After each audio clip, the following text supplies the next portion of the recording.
Hello and welcome to your daily love message from your person. My name's Liz and this is Guided by Angels. And I'm going to bring in the Divine Masculine Dark Truth deck today to bring in a message from them to you. So what do they want to say? What's their dark truth? What are they going through in their mind? What do they want to tell you? What are their intentions, their feelings, their emotions?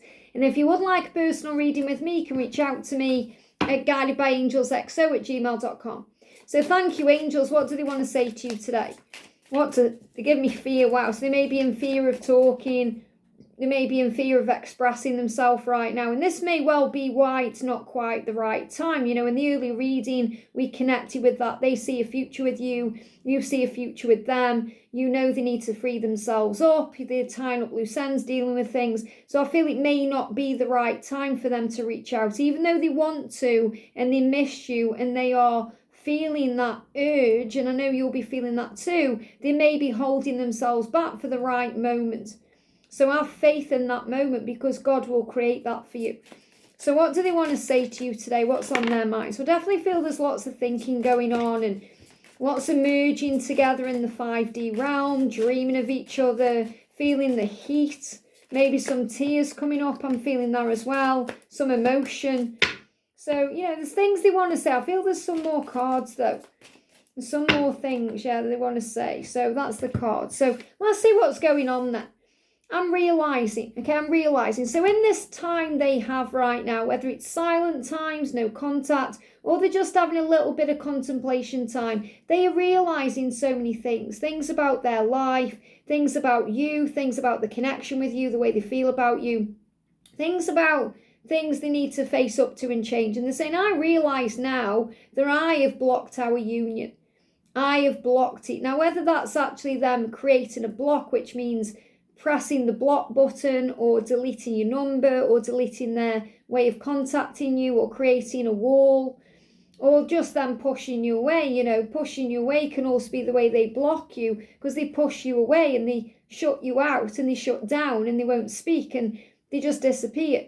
So then I know I have blocked our union, and I know now because I'm realising I'm really just blocking myself. So remember, it's nothing you've done wrong. It's not your fault. Don't take it personally. It's their own fears and insecurities. It's their own challenges around their life in general, their 3D world, their situation they're in.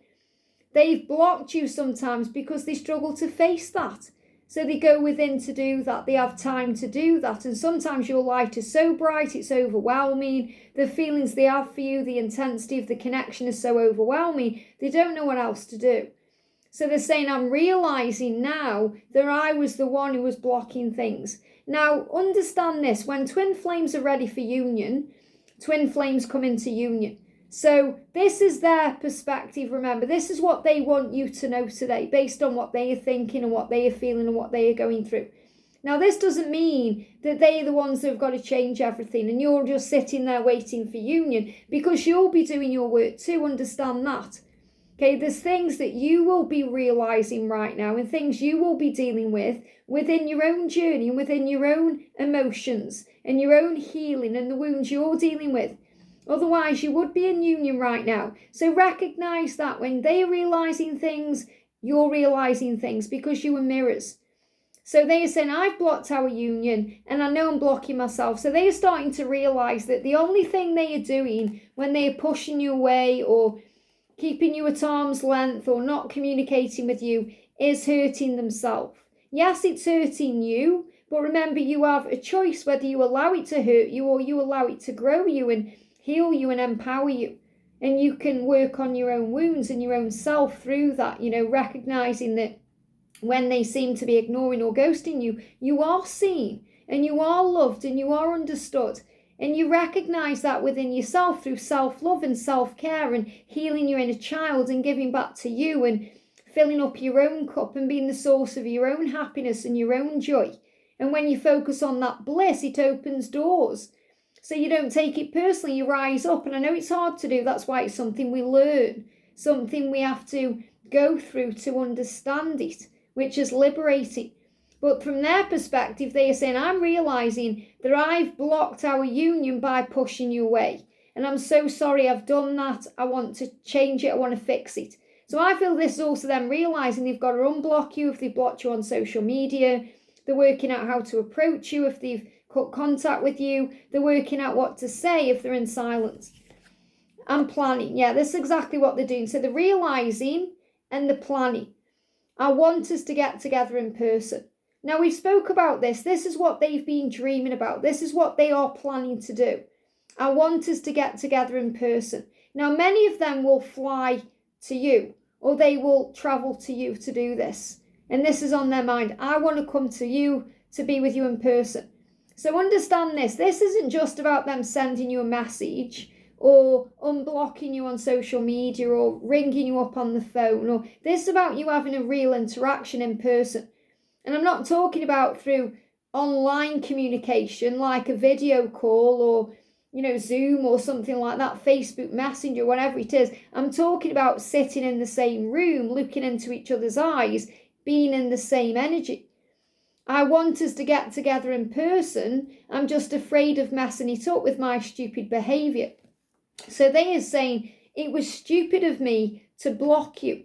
It was stupid of me to push you away. It was stupid of me to behave the way I did, to say the things I said or didn't say, to act the way I did or didn't act. Because they can not do things just as much as they can do things, and that's what they perceive to be silly too. So they're saying, I feel like a clown for letting you down. I feel daft for the things I've done. I'm sorry. So there is a lot of regret here about the way they've handled things, but they can't change that now. What they can do is realise it, accept it, and then work out the plan of how to make it better, how to fix things, how to clear the air, how to get things back on track with you.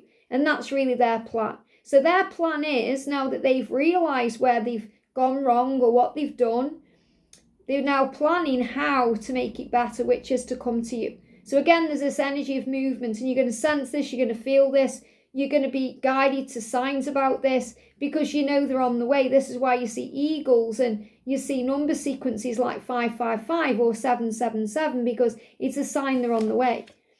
Yeah, I'm taking action. So this is like a stepping stone plan here. I'm realising, I'm planning, and then I'm going to take action. So it's like ask, believe, receive. So they've been asking for help. They've been talking to their guides and their angels. Maybe they've been talking to family, or they give me fear. But I feel there's fear around family, so they may not be talking to family. They may be talking to a friend they trust or a colleague, or maybe even getting advice from someone without talking about themselves. Maybe they've got clients and they're just talking about stuff and they're getting information. So I feel I'm realising is like the gathering phase. So you may see squirrels, because squirrels gather. They gather knowledge, they gather information, they gather what they need. So they're gathering what they need to understand what their plan is. And then they're doing this deep thinking and this deep realisation. So they've been asking for assistance and from the angels or the guides or other people. And then they go into the planning phase, which takes deep thought, working out what to do. And they can do this when they're around anybody. So this can also be how they plan to make changes, and people may be around them and they're just away with the fairies, like maybe their karmic partner's trying to have a conversation with them and they're not even listening because they're planning what to do. They can also plan what to do in their mind when they are asleep. So they may be lying awake, restless, thinking about you. They may be dreaming about you, plans coming to them in their dreams, and then they remember that when they wake up. I'm planning. And there's a big buzz. It's like a buzz, like a big white buzz that's pulled up outside. I don't know if you can see that. Let me show you. Okay, can you see that there? Okay, now it's nothing to do with me. I don't know what that is, but I feel that's a huge sign about a buzz pulling up. So if someone needs to actually catch a buzz, like a bus, a coach, we say buzz here in Stoke-on-Trent where I live, I feel that's a big sign of that happening, like a buzz pulling up. So planning how to come to you, how to travel to you, how to get to you. And this is what they're doing. So that's the believing phase. Do I believe that I can make this happen? Do I believe in myself that I can actually take the action? And then you receive the action step. I'm taking action. Why are they doing that? Because they feel empty without you. So they know that they feel empty. They feel a void without you, no matter where they are, no matter who they're with or what they're doing. I know that I've had to learn the hard way, and they've had to realise this. I've had to learn the hard way what I've lost and what I'm missing. But now I want it back. I want you back, and I hope you'll take me back. So they are planning now to come to you and say, I'm so sorry that I blocked our union. I'm so sorry that I pushed you away when all you were offering me was everything I've ever dreamed of and wanted. You're my wish fulfillment. I feel like a fool for letting you down. I'm taking action. Yeah, and I'm sorry. And you might think, well, what's the action then? They're going to apologise. I'm sorry. I'm sorry I wasn't there when you needed me to be. I'm sorry I wasn't there. I wanted to be, but I was afraid of letting you down. So this is like a big message of what they plan to do. They've been realising in the silence, in the separation, they've been realising that they've been blocking themselves from the best thing that's ever happened to them, holding themselves back. And they've been realising that because they felt empty without you. Even if they've tried to get on with their life, immersing themselves in the karmic situation or getting on with work or using substances, whatever they've been doing, nothing has filled that void. That void is always there because that void is the craving for you. Now, obviously, you can fill yourself up because happiness is an inside job. So I'm not saying they're miserable all the time, and they may well be doing things that distract them, but they always feel a void, and you do too. You always feel like, that part of me is in me because you are one. However, you need to feel sometimes the physical interaction, and that's what they're missing right now. So they are saying, I know I've blocked our union because I feel empty without you, and I know that I had to go through this realization phase and feel like I've lost you to want you back, to be able to make this happen, to make the changes. So it's like the fear of losing you right now is so incredibly strong, they're going to do anything it takes to make it happen. Which also means releasing karmic cycles and making other changes, actually getting on that plane or getting on that train or getting on that coach, which has gone now, by the way. But they're planning now to take action. I'm planning now to take action to come to you in person and tell you how sorry I am.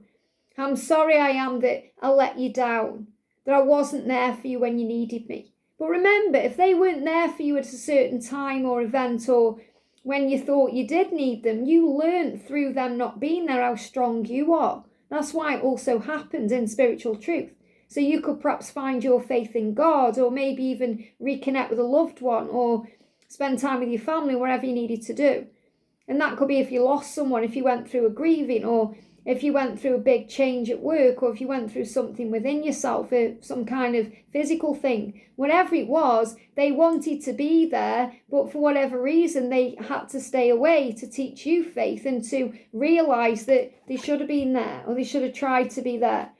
But don't bring that up, when they come to you and apologise. Just think what they're doing here. They're spending time planning how to take action. And then they're going to come forward and say sorry. So they don't need you dredging up the past and talking for hours about how bad everything is. Just forgive them. Forgive them right now. Maybe you've already forgiven them. But this message is very clear today. They are realising what they've done and what they want to change. And now they're planning how they can take action to come to you in person, face to face, be in the same room, look into your eyes and say, I'm sorry. And that's what they intend to do. I hope this helps. Have a great day and I'll see you soon.